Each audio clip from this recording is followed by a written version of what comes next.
कि शंकर जी के मंदिर जाते रहो, भगवान शिव को एक लोटा जल चढ़ाते रहो, शंकर भगवान को एक चावल का दाना चढ़ाते रहो, शिव के मंदिर में एक बेलपत्र चढ़ाते रहो, बेलपत्र ना मिले तो शंकर जी की उठाकर धोकर फिर चढ़ा दो, पानी ना मिले तो 3 बार ताली बजा दो, वो भी ना मिले तो शंकर के दरवाजे पर जाकर थोड़ा सा मुस्कुरा दो। भगवान शिव को लगेगा रोज आती है और मुस्कुरा के जाती है। पार्वती जी कहेगी मुस्कुरा इसलिए रही है कि 2 बार तो पशुपति व्रत कर लिए, रोज सोमवार का व्रत करती है, इसके बाद भी दुख नहीं कट रहा तो तुम्हें चिढ़ा कर जा रही है। शंकर जी कहेंगे अब इसका दुख मिटाना पड़ेगा, मुस्कुराओ उसके दरवाजे पर जाओ, उससे कहो तो दिल की बात। इस शरीर को लोग कहते हैं आपके गुरुजी ने कहा कि भगवान से कुछ नहीं मांगना चाहिए, पर हमारी तो शिव महापुराण की कथा कहती है जो कुछ भी मांगना संसार से मत मांगना, उस बताने से मांगना, जो दुनिया को देता है वो तुम्हें दे। आपके गुरुजी ने कहा भगवान से कुछ मत मांगो, पर हमारी शिव पुराण तो कहती है कि किसी से मत मांगो पर उससे मांगो, वो तुम्हारा बाप है, जगत का बाप, जगत का पिता, देव अधिदेव महादेव है, उसके पास चले जाओ दिल से।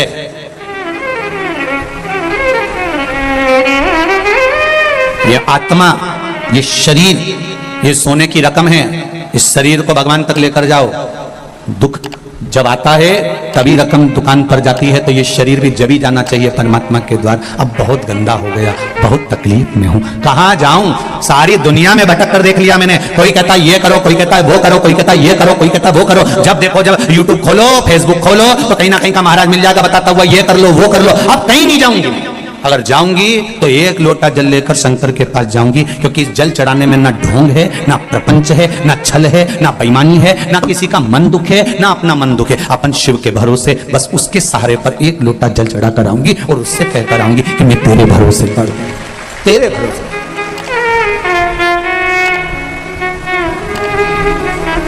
बस तेरा सा भोलेनाथ दया करना, मैं तेरे भरोसे हूँ। उसके भरोसे पर रहो, उसके सहारे पर रहो, उसके आनंद में रहो, मत भटको यहां वहां, सारी दुनिया में भटक कर देख लेना, अंत में कुछ नहीं मिलने वाला। लोग तुम्हारा धन रख लेंगे, 5000 यहां जमा कर दो, 2000 वहां जमा कर दो, 3000 यहां जमा कर दो, फिर ये 4 गेहूं का दाना उठा के ले जाओ, ने 5 ये ले जाओ, ने वो ले जाओ, कुछ नहीं निकलेगा इसका साथ। अंत समय में फिर आना ही पड़ेगा शिव के द्वार, अंत बिंदु वही है, उसके सिवाय कुछ नहीं है। और जीते भी शिव के बन जाओ तो मरने के बाद भी शिव के ही होना है। अंत समय के बाद में, प्राण छूटने के बाद सब आग लगा के चले जाएंगे। भगवान विष्णु वैकुंठ में रहेंगे, ब्रह्मा ब्रह्म लोक में रहेंगे, इंद्र इंद्र लोक में रहेंगे, सारे देवता अपनी अपनी जगह पर रहेंगे। पर शमशान में जब आग लगा के जाएंगे तब कोई नहीं रहेगा, तब वो ही रहेगा, एक देव अधिदेव महादेव रहेगा। तुम हड्डियां अग्नि के कारण चटर चटर कर रही होगी तो महादेव पूछेंगे क्यों री कमला, तेरी हड्डी तो बहुत टूट रही रहे। कमला के नहीं गई ना शंकर के मंदिर, इसलिए अब चटर चटर करके टूट रही। महादेव ये जाती ना तो नहीं टूटती, ये निश्चित बहुत चटर चटर कर। जिंदा हो तब तक मोबाइल पे डीपी बदलते रहो, मरने के बाद तो एक फोटो फिक्स लगा रहेगा, फिर डीपी बदल ही नहीं पाओ।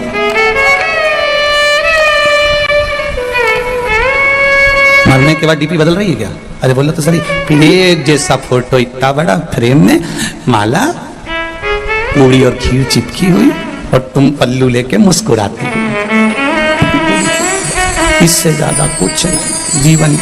जिंदा हो तब तक डीपी बदलते रहो, मरने के बाद तो एक फोटो डीपी पर फिक्स हो जाएगा, और वो भी छोरा छोरी लगाएंगे तो लगाएंगे, नहीं तो कौन लगा रहा तुम्हारा फोटो। इतनी शान से जियो मारा छोरा, मारा छोरा। मरने के बाद इतने बैठे हो, तुम में से कौन है जो श्राद्ध में अपने डीपी पर अपने दादा परदादा का फोटो लगा दिया? जब उनका नहीं लगाया तुमने तो तुम्हारी औलाद तुम्हारा लगाएगी। अरे जीजी जाने दो, रही राजस्थान वाली हो,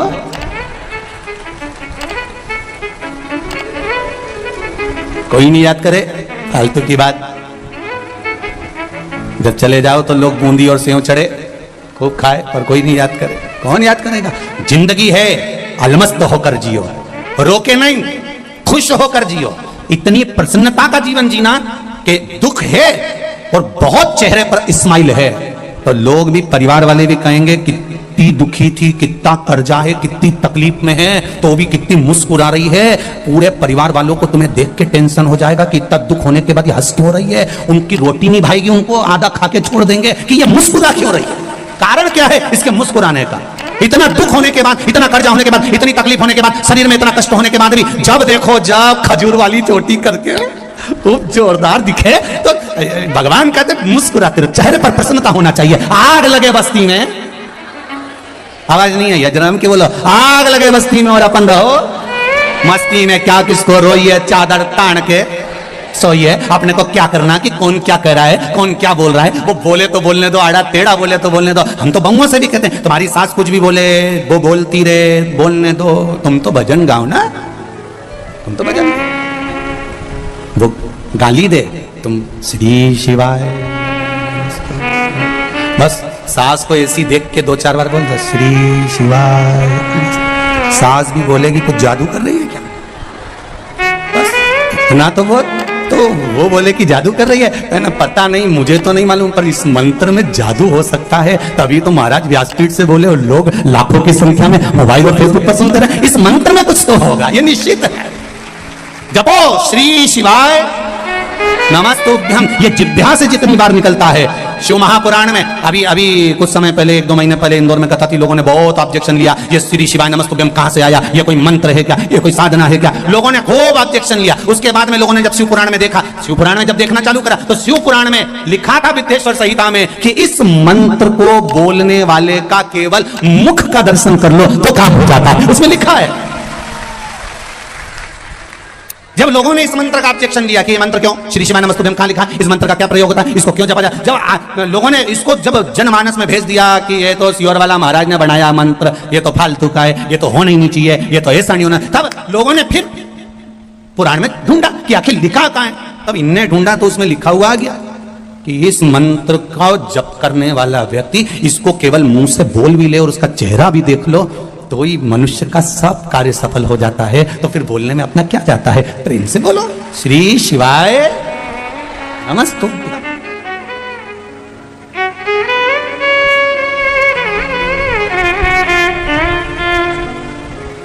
स्मरण है उसमें।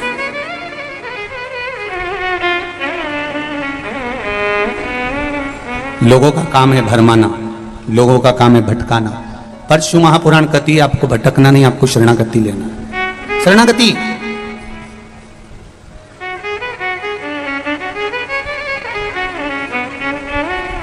विभीषण लंका में रहते थे, कैकेयी अयोध्या में रहती थी। कैकेयी अयोध्या में रहने के बाद भी नहीं सुधरी और विभीषण लंका में रहने के बाद भी नहीं बिगड़े। कारण भीतर का जो संस्कार होता है ना, इसको कोई मिटा नहीं सकता। विभीषण के भीतर ऐसा संस्कार था कि विभीषण उससे डोला नहीं, और कैकेयी के भीतर जिदपन था तो उसको कोई टोला कोई नहीं। आज हिंदू सनातन धर्म के जितने त्योहार आते हैं, हिंदू सनातन धर्म की होली आई तो लोगों ने कहा पानी बचाओ, रंग मत लगाओ। दिवाली आई बम फटाके मत फोड़ो, प्रदूषण आएगा। नवरात्रि आए गरबा मत खेलो, ये हो जाएगा वो हो जाएगा। जितने सनातन धर्म के त्योहार आते हैं उसमें कहीं ना कहीं हम उसको रोकने का प्रयास करते हैं, बल्कि प्रयास अपने मन के कंट्रोल पर होना चाहिए। जब विभीषण लंका में नहीं बिगड़ सकता, कैकेयी अवध में नहीं सुधर सकती, हमारा मन का कंट्रोल होना चाहिए। हम जाएं गरबा खेलने, हम जाएं होली खेलने, हम जाएं दीपावली मनाने के लिए। सनातन धर्म के त्योहार आए उसको उत्साह से मनाना चाहिए, उसको उमंगता से मनाना चाहिए,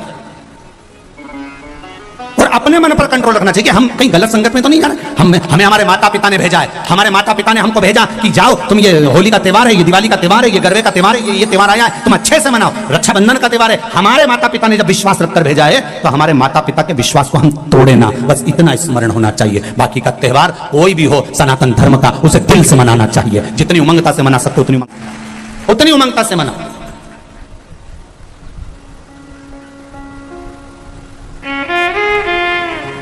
प्रसन्न चित्तता में मनाइए, अपने जीवन को आनंद में जियो। बड़ी मुश्किल से नर्तन मिला है, ये लौटाने के काबिल नहीं है। महाराज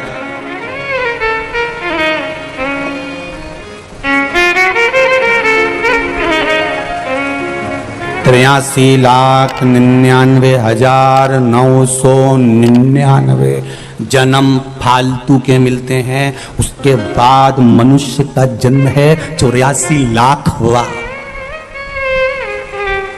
कितने जन्म निकल गए इससे पहले बोलो जरा? 83,99,999 जन्म।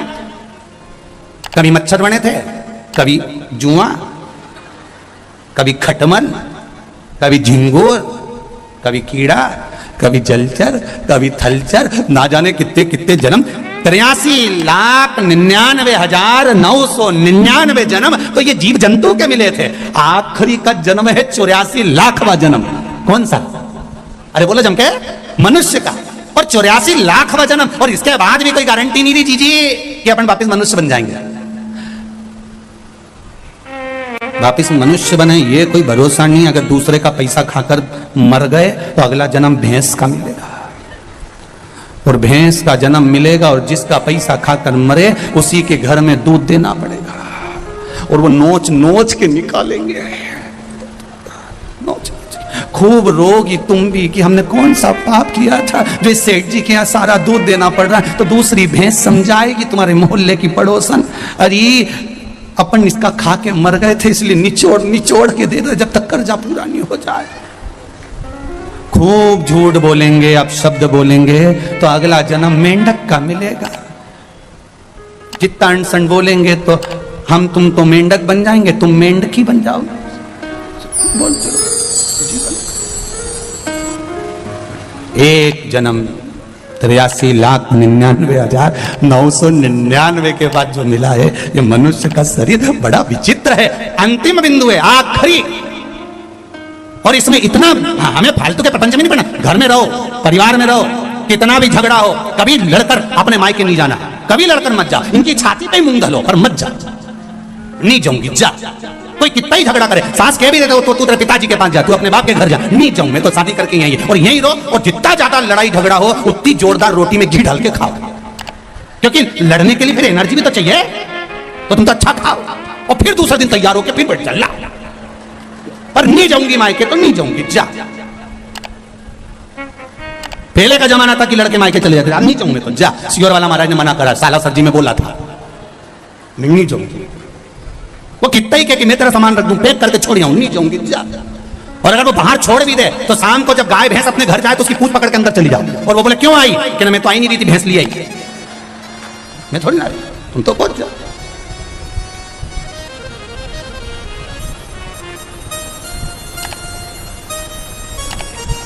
रहो प्रेम वश रहो। नियम ले लेना कि अब अपना 83,99,999 जन्म के बाद ये मनुष्य की देह मिली है, रोकर नहीं निकालूंगी, खुश होकर निकालूंगी। बीमारी आई है, रोग आया है, तकलीफ आई है, थोड़ा कर्जा हो गया है, टेंशन आ गया है, कोई बात नहीं। हर बात में एक बात को याद रखना कि मेरा देव अधिदेव महादेव मेरे साथ है, सब चिंता वो मिटा देगा। मेरा बालाजी सरकार बैठा है, सब टेंशन मिटा। क्यों सोच किसके लिए? महाराज मान सम्मान दुनिया देती है, अपमान मेरा देव देता है। इसलिए देता है कि वो अपनी ओर उसको मोड़ लेता है। थोड़ा थोड़ा कोई कभी आड़ा टेढ़ा बोल दे तो गुस्सा नहीं होना, बहुत सोचना कि भगवान ने अपनी ओर खींचा। शास्त्र प्रमाणित कहता है महाराज, तुलसी का दल, बेलपत्र, भगवान शमी का पत्र अगर चिन्ह की बात तोड़ दिया जाए तो भगवान को समर्पित। भगवान शिव महापुराण तो यहाँ तक कहती है दिल से कोई से भी महीने में, हृदय से, घड़ी में, कोई चित्त से हम भगवान को कुछ करते हैं, भगवान सामग्री तोड़कर भगवान को समर्पित करिए, भगवान उसको स्वीकार करता है। स्वीकार नहीं करता। एक प्रसंग, कईयों की आदत रहती है तुलसी का दल भी तोड़ेंगे तो नख से तोड़, डंडी नख से तोड़। बड़ा सुंदर शिव महापुराण में आता है, बेलपत्री की डंडी नख से तोड़, नहीं स्वीकार। दुख है, तकलीफ है, नौकरी नहीं लग रही, सर्विस नहीं लग रही, व्यापार नहीं चल रहा, पैसा नहीं आ रहा, मानसिक। गौतम बाबा और मतंग बाबा के कहने पर तो क्यों आराधना कर कर जब वहां गए उनसे पूछ लिया अंगूठी वाला कौन सी पहन ले, वो वाली अंगूठी पहन लो, ये वाला नथ पहना, वो पहन लिया, पुगराज पहन लिया, मोती पहन लिया, नीलम पहन लिया, पन्ना पहन लिया, गौमेद पहन लिया, सब कुछ पहना। अब एक बार सब कुछ पहन लिया, सारे तरह के कपड़े बदल लिए, सारे बाबा जोगी बदल लिए, सारे देवता बदल लिए, घर की डिजाइन बदल ली, बाथरूम इधर का इधर बना दिया, सीढ़ी तोड़कर इधर लगा दी, पानी का टैंक उधर बना लिया, सारी दुनिया में ये घूमी नहीं आए, कि परमात्मा उसके बाद भी से सुख नहीं मिला। तो एक बार शिवरात्रि का भी उपाय कर, हमारे भीतर जो है वो आत्मा है। शायद मुझे उम्मीद है जिंदगी भर तो दुख झेलोगे नहीं, विश्वास के बल पर हम इतना इसको झेलोगे, प्रकट कर लें वो परमात्मा। अनुभव इतना होगा कि दुख कहाँ गया मालूम ही नहीं पड़ेगा। ये मुझे उम्मीद, सारी समस्या का हल कृपा करोगे, एक लोटा जल, उसका अनुमोदन करो, बस। जैसे पार्वती मैया ने उसका स्मरण। भगवान शंकर से एक प्रश्न किया कि शिव जी, बोर जो खाते हैं, हे ओघड़दानी, खाते हैं ना बेर जो बाजार में आते हैं, बोर जो आते हैं, हे बागंबर धारण करने वाले, मुझे आपसे केवल एक प्रश्न करना है कि मृत्यु लोक में हवन में डलती 5 भजन करने का कोई एक निश्चित समय रखना चाहिए या नहीं? 5 कमल गट्टे, 5 काली में। कई लोग कहते हैं हम सवेरे 9 बजे पूजन करने बैठते हैं। अपनी कामना हमारा नियम है 9 बजे से 10 बजे तक मैं पूजन करती हूँ। मैं 8:30 बजे शिव जी के मंदिर जाती हूँ, मैं इतनी बजे भगवान के मंदिर पहुँचती हूँ, मैं इतनी बजे भगवान का ये कार्य करती हूँ। और बाबा को 11 समय से नहीं है, घी के दिए 11 शिव जी के सामने जला दो। वापिस आओ, शाम के समय जाकर 2 बहनें थी, चौमुखी दिया भगवान घर में शंकर चक्की के नहीं, मंदिर के सामने चौखट के बिल्कुल बीचों बीच सम्मुख में जला। जब घर में चक्की नहीं तो दोनों बहनों ने विचार करा कि फिर ये गेहूं को कहां ले जाकर पीसे। शिव पूर्ण देगा, कभी खजाने में कमी नहीं आ सकती। भंडार किसी पड़ोसी के यहाँ गए, दुख नहीं, तकलीफ नहीं, कष्ट नहीं, और पड़ोसी के यहाँ जाकर दोनों बहनें किसी पुराण गेहूं में कोई पीसने उपाय नहीं लगी। लिखा, केवल कुछ एक पुराण, बहन उसमें से सुमा गेहूं का पुराण, दाना बहुत उठाती है, उपाय, खाती है। स्कंद पुराण, नर्मदा पुराण, लिंग पुराण, इन पुराणों में बड़े दूसरी सुंदर सुंदर देख रही है, पहली बस समझ उठाती जाए, खाती जाए, पीसती जाए। किसी किसी की आदत रहती है कि वो गेहूं या बाजरा या जौ कुछ भी पीसते पीसते मुंह में का दाना पटक लेती है, बीमारी ने, खाती। कैंसर ने घेर लिया, अब एक बहन तो मुंह में डालती जाए, खाती जाए, पीसती जाए। खराब हो गया। हम तो त्रिजुगी नारायण भी ना जा सकते, हम पांडुकेश्वर भी ना जा सकते। दूसरी मना कर आप रही है, ऐसा क्यों उपाय पागल बता दो जैसे जो घर काम में कर कर रही रही है। है। जब उसका भी उपाय आटा पिस बताऊंगा। जाएगा, गेहूं कैंसर, का आटा हो किडनी, जाएगा, लीवर, क्या? तब घर पर चल के रोटी बना के खाएंगे। अकाल तो मुंह में मृत्यु डालिए, हो मरे अच्छा जो काम करे चंडाल का। काल उसका क्या कर रही है ये? बार बार बार बार बार बार भक्त हो एक एक महा। दाने को उठाकर मुंह में डालती जा रही क्या है, करेगा? समझाएगा।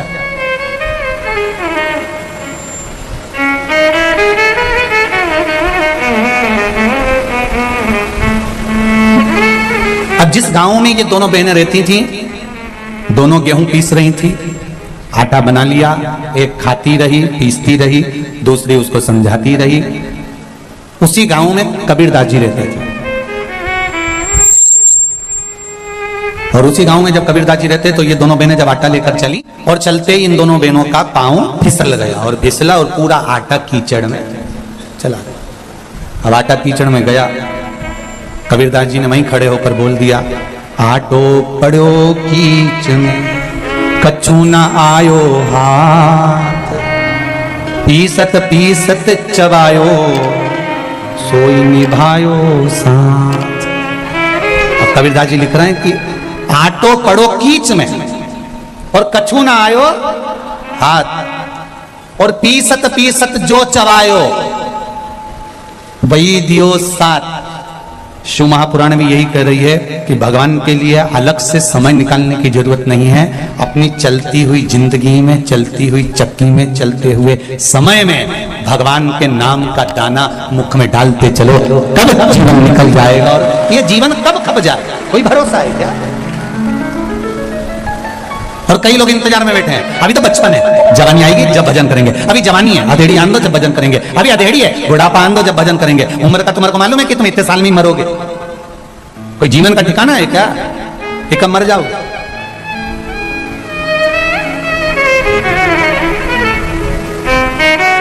काल करे सो आज कर, आज करे सो अब, पल में प्रलय हो जाएगा, हरि जपेगा कब। ये जीवन का कोई भरोसा नहीं, कोई ठिकाना नहीं कब क्या हो जाए। हाँ, अगर तुम्हारा विश्वास पक्का है, तुम्हारी भरोसा जड़ी है, तुम भरोसे के बल पर जी रहे हो, तो ये निश्चित है कि शिव तुम्हें साथ। एक पत्र आया, देख पत्र बहुत सारे।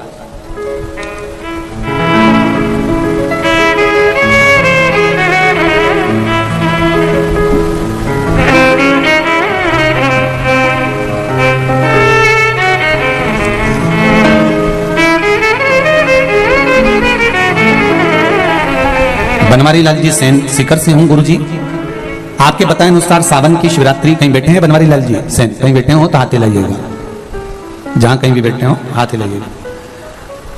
आपके बताए अनुसार सावन की शिवरात्रि पिछले साल मेरी बेटी ने पूजा की और अभिषेक किया। 14 साल उसकी शादी को हो गए थे, संतान नहीं थी गुरुदेव। 14 साल के बाद मई के महीने में 2022 को मेरी बेटी के घर संतान हुई है। मैं बाबा को भोग लगाने आया हूं। ये शिव है। एक पत्र और देखिए,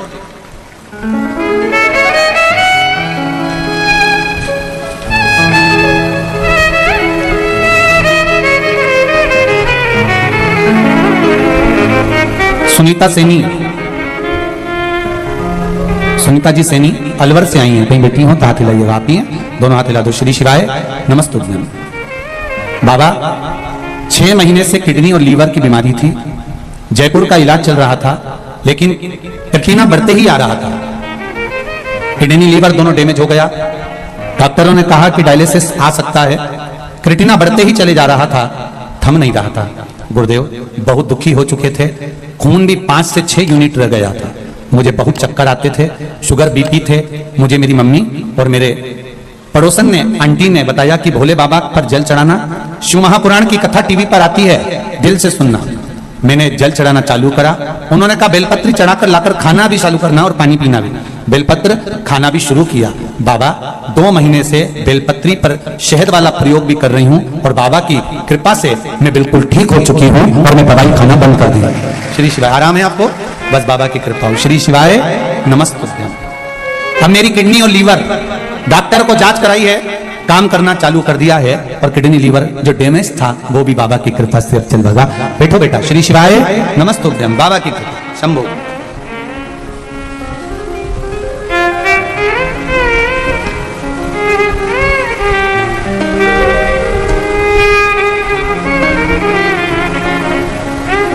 दीपिका शर्मा रतनगढ़ चुरू से हैं। कहीं बैठी हो तो हाथ हिलाएंगे। आती हैं, दोनों हाथ हिला देगा।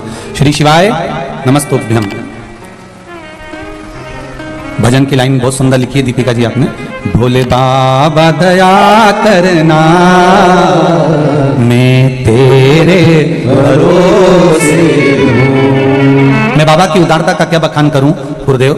बाबा मेरे बेटे गौरव महर्षि ने बैंक की नौकरी के लिए खूब प्रयत्न किया। जितनी बार एग्जाम देता नहीं निकल पाता। बहुत समय हो गया गुरुदेव, एग्जाम दे देकर थक गया। आखिरी में लगने लगा कि अब नहीं लगेगी। जो लोग पैसा दे हो सकता है उनका लगता हो, पर बाबा एक बार शिव महापुराण की कथा श्रवण करी। बाबा ने आपकी कथा के माध्यम से पशुपति व्रत किया और शंकर भगवान की ऐसी कृपा हुई कि मेरे बेटे को जब अगली बार एग्जाम देने के लिए गया तो आरबीआई बैंक में मैनेजर की पोस्ट प्राप्त हो गई। शिव जी को भोग लगाने आई हूँ प्रणाम करने के लिए। बहुत बहुत बधाई बहन आपको। श्री शिवाय नमस्तोभ्यम। गुरुदेव गायों को लंपी रोग ग्रसित गाय हैं, जिनको मेरे परिवार द्वारा शिवजी पर चढ़ाए हुए जल को पिलाने से गाय रोग मुक्त हो गई है। गुरुदेव हमारे यहाँ की गाय भी हमने शंकर जी पर चढ़ा हुआ जल और बेलपत्र खिलाया तो आराम लगना प्रारंभ हुआ है। ये शिव कृपा है। प्रणाम करती हूँ। हर हर